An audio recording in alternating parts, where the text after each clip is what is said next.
So we had, what is this, 8 different people on, personalities, reporters, insiders, and we just did the last hour. If you missed it, you could grab it on our YouTube page, youtube.com/@Waddle and Silvy. Subscribe when you're there. That community continues to grow, and we thank you.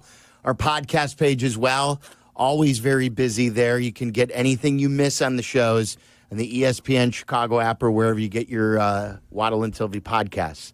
But we had Jason McKee on, Mark Potash from the Sun-Times, Peggy Kaczynski from Peggy and Dion Miller as well, Patrick Finley from the Sun-Times, Adam Johns from The Athletic, Kevin Fishbain from The Athletic, and Courtney Cronin from ESPN. And we had 4 votes for Ben Johnson. These are their predictions, not who they want. We asked some of them who they would want or who they would pick. Jason McKee, Mark Potash, Patrick Finley, and Adam Johns all predicted that the Bears would end up with Ben Johnson.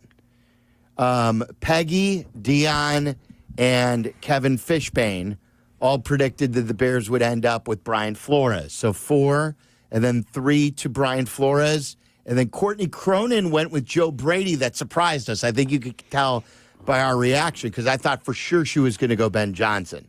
Joe Brady's the offensive coordinator of the Buffalo Bills. Joe Brady was he took over the play calling in Buffalo at about the midway point last year when they were really struggling and they weren't putting up good offensive numbers. He took over after Ken Dorsey was fired. Ever since he's been the play caller, their offense has been way more productive, and Josh Allen has been a much better quarterback, and he's been more influenced on the running game. They've been more reliant on the run game. They run the ball well. Yeah. And before that, Joe Brady he started his career in New Orleans. He was an assistant under Sean Payton, and then he also was an LSU assistant when they won the national championship. And Joe Burrow was his quarterback. He was, I think, named the assistant coach of the year that Joe Burrow was dominant in college football. And so, like, I read I think it was Aaron Lemming or someone wrote, that maybe you dock him because he's worked with quarterback unicorns. But, like, the one thing, again, this is very scratch the surface. I haven't been around these teams. But I would say that Joe Burrow was a transfer from Ohio State. And I think early on in LSU, he didn't wow anybody until that final year. And I think that work was very good. And again, when he came in for working with Josh Allen, that was a very ordinary offense at the time. And once he put his stamp on that offense, they really took off. So it's easy to say, well, maybe he rode the coattails of Burrow and Allen, but I don't believe his starting point with those guys is when they were flying high. I think he had a lot to do with them taking off at their points of their career. Yeah, I think that he's very well thought of around NFL circles. I don't know what he'd be like at the front of the room either, though. I mean, I have no clue. But very intrigued about his ability to get the most out of good, talented young quarterbacks, for sure. I wanted to play you this since we had 3 votes for Brian Flores. We haven't played you this. Ryan Fitzpatrick, who you know, a longtime NFL quarterback. He was a journeyman, started a bunch of games, started for the Bills, started for the Dolphins, played for multiple teams. And he is now on Thursday Night Football and their coverage, does a lot of media work. He was on his podcast, Fitz and Wit, and this was him explaining about his experience playing quarterback for Brian Flores. So a lot of people, I think we had one of our guys, Lance, who used to work for the Dolphins, call in saying that Brian Flores is very respected. And, like, he did good work, Brian Flores, especially the last 2 years in Miami. But Ryan Fitzpatrick here explains that it was more than just a Tua issue for Brian Flores. So I think this is fair and balanced, and this is Ryan Fitzpatrick's opinion on Brian Flores and how he would be as a head coach. Brian Flores has been a really hot name, and I think the further removed we get from his tenure in Miami, the more people kind of forget about how that ended, and the better his name becomes. You know, he went to Pittsburgh and got to learn under Mike Tomlin and see how he led. And now he's been in Minnesota with Kevin O'Connell. I think the interesting thing with Brian Flores, when I think about him and being able to play under him for a few years, is which version of Brian Flores are we getting? And in year one with Miami, take you back to that year, I mean, Miami got rid of every good player they had. And that was the jokingly called the tank for two a year. But I'll tell you, halfway through that year, we hadn't won a game yet. And there was a shift in the way that he was approaching his job. He was likable. He was relatable. He demanded a lot out of the players, but he was also able to get the best version of his players. And I really appreciated him for that. But as his tenure went on in Miami, he kind of became unrecognizable. A lot of the staff he brought over from New England, that was where, he cut his teeth in the NFL, was there for 15 plus years as an assistant.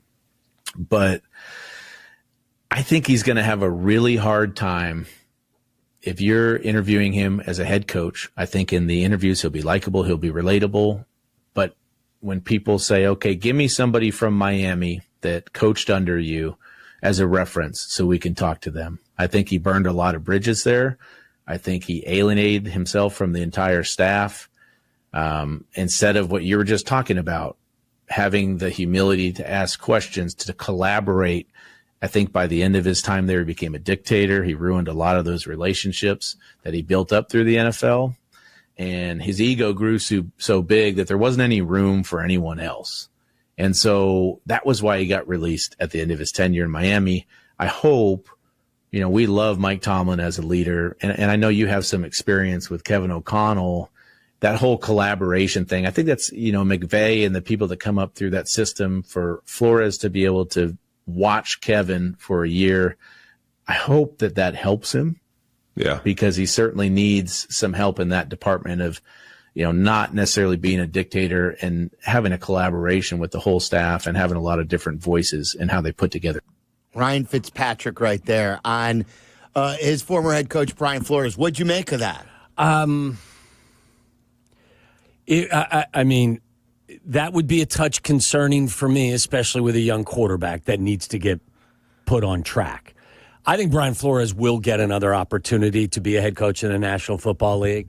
I just don't know that this is the perfect spot for it. I think, again, the perfect spot would be where the quarterback is established and good, and they need a leader who especially can revitalize their defense. Right. Where the quarterback doesn't need the development. Like, you already know the stories about Tua. Here's Ryan Fitzpatrick, who was a seasoned veteran who had seen everything, who is also not exactly talking glowingly about the demeanor of the coach. Yeah.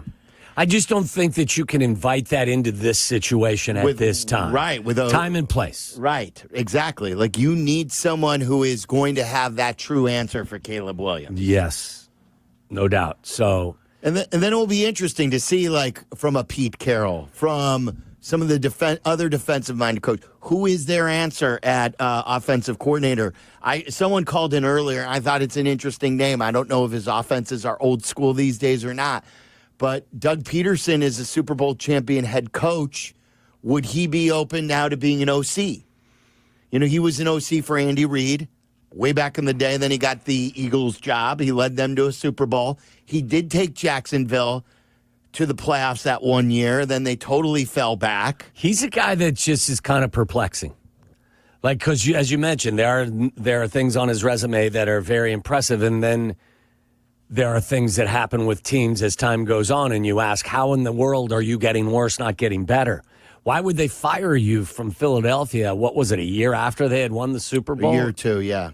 So, what about as an OC, though? Or is it the same thing because he was in charge of the offense when he was the coach? Yeah, my concern would be, why is Trevor Lawrence not showing any growth at all? That may be a Trevor Lawrence issue. Well, you may find that out over the course of time, but that would be something I would look at as well. Again, I'll say it for the umpteenth time. I think that there is a priority up in that building that they have to get this right on offense.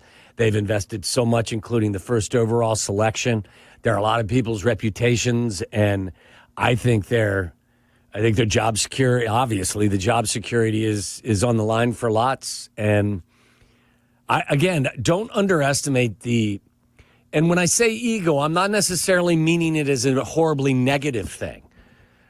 But it's got to sting for Ryan Poles to draft Caleb Williams first overall, and not even do interviews with the other guys, right? Because he was sold on his guy. Sure. And then watch his guy that was drafted first overall, at least as a rookie, be outplayed by 2, if not 3 other quarterbacks that were drafted after him. So Ryan's sitting there going, look, I've invested not only in the quarterback, I drafted Rome, I gave DJ money, traded for Keenan, gave DeAndre Swift money, gave Cole money. You know, I've done all of this. I've got nothing. I'm bottom 5 in all of my offensive stats. This doesn't look good. Like, for my long-term, job arc in the National Football League, I got to get this kid right. And again, I'm speaking from a personal or selfish perspective, but I know that Ryan zooms out and looks at the whole organization and says what's best for the organization is to get this kid pointed in the right direction. Could Mike Vrabel do that with an offensive coordinator? Yeah. Could Brian Flores hire the right? Yeah. But I think you skip that step about can he, if you bring in somebody like Ben Johnson, who has proven that he can get a quarterback right and proven that he can direct an offense. So that's why I think, and again, I'm just, maybe I keep putting my hand on the stove. I just can't imagine they're not seeing things that way up at Hallis Hall. They have to be seeing things that way. It sounds like it sounded like even though Courtney didn't take Ben Johnson, she still took Joe Brady and she emphasized offense. I'm not going to penalize anybody. Like, there's a lot of people, well, Ben Johnson, look what he's got to work with. Okay.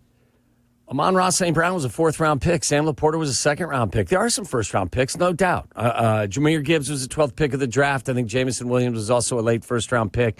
You've built your offensive line with first-round picks, but you still have to get guys pointed in the right direction. The Bears should have enough weapons with Rome and DJ and whoever they plug in it, if Swift is around or whoever, and Cole Kmet, when they build up the offensive line. That's the key, isn't it, with Caleb and with their skill guys? I mean, you would hope that a coordinator, in this case the head coach, would have a good plan for utilizing guys in manners in which they are equipped to succeed. So I'm not going to hold it against, same way I don't hold it against Kyle Shanahan. Everyone said, well, that system only works because he's got great players. No, I think that stuff goes hand in hand.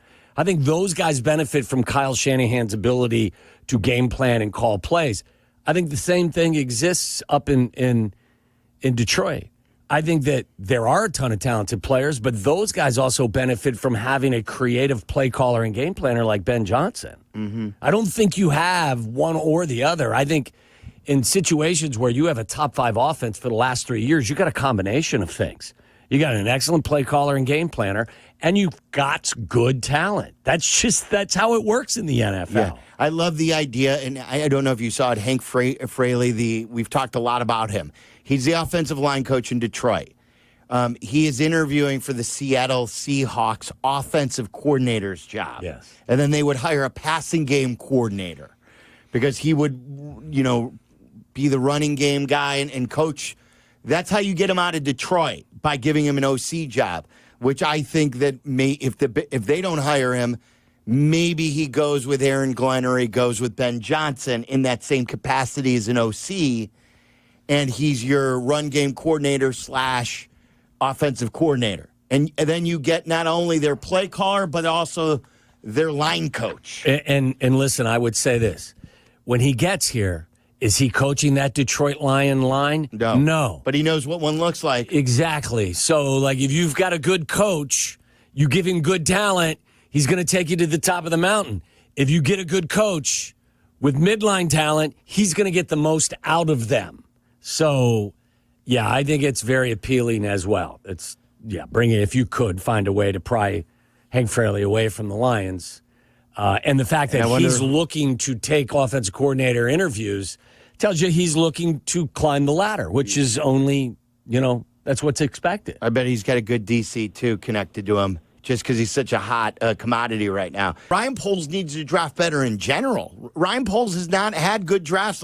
Ryan Poles needs to get stuff out of the 3rd-round picks. Ryan Poles needs to get better stuff out of his line play on both sides. We haven't even talked about the defensive line.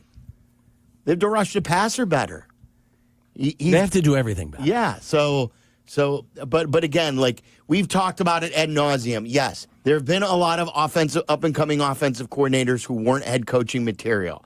There have been a lot of offensive coordinators who are great head coaches now, like McVay and LaFleur and Kevin O'Connell, and around the league you can go, and you can find a lot of first-time head coaches who are offensive coordinators. Some hit, some don't.